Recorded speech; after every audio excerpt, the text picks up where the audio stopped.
What's going on? It's Will from High Caliber Firearms Training. Today I want to answer the question of whether or not you can make any real improvement while training primarily with a 22 caliber pistol. Alright, so many of you saw where I asked that question online and there was a mixed result. Some said yes, some said no, some said maybe. For the way that I see it, the answer is absolutely you can.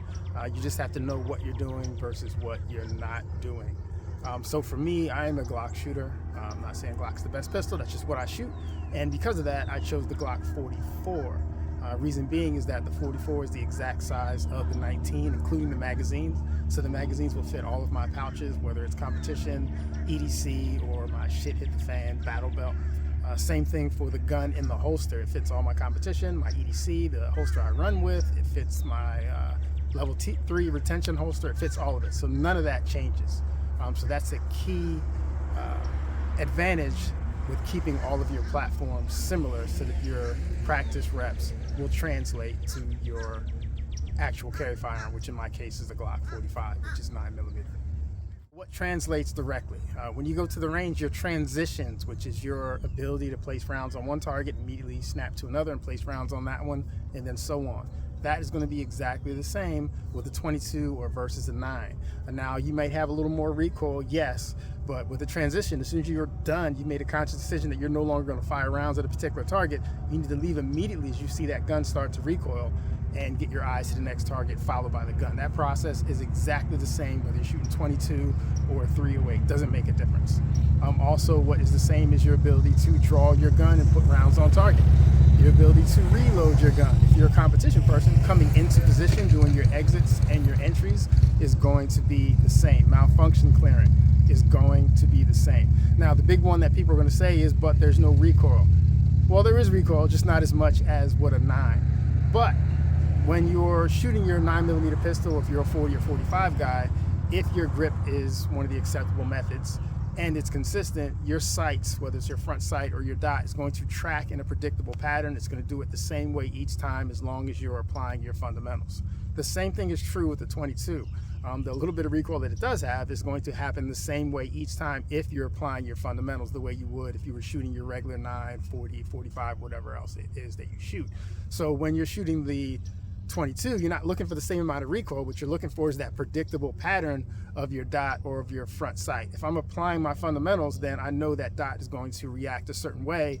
And if I do the same thing with my 9, I'll get a predictable pattern as well. So that actually does translate. It's just not going to feel as much recoil, but your recoil management technique is going to be exactly the same. Because I'm not going to grip a 9 harder and then grip a 22 looser because it's a 22. No, you grip them exactly the same. Now, the one thing that I will say does not translate is if you're working on something like a build drill, right? And it's something where it's going to involve your splits, where it's really important to have really fast splits. With the 22, it's not going to translate exactly because it's much easier to have really fast splits since the gun is going to spend as much time with the dot or the front sight lifted in recoil. It's going to drop back down a lot faster.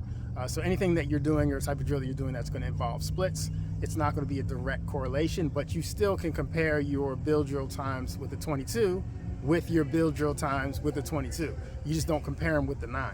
So you just set the bar a little bit different or give yourself a more strict accuracy component, and then you can make sure that you're getting some quality reps with that. Sorry about that, I'm at the park and there's people driving by. Now, just doubling back to grip, just word of caution, just make sure, again, that you're applying your grip the same way you would to your 22 as you would your 9, 40, or 45. You do not want to get lazy and start loosely holding the gun because you know it's not going to recoil as much. You still want to clamp down on the gun the same exact way as you would when you're shooting your regular calibers. Same thing for dry fire. When you know the gun is not going to recoil at all, you still want to be applying the correct amount of pressure to it during those times.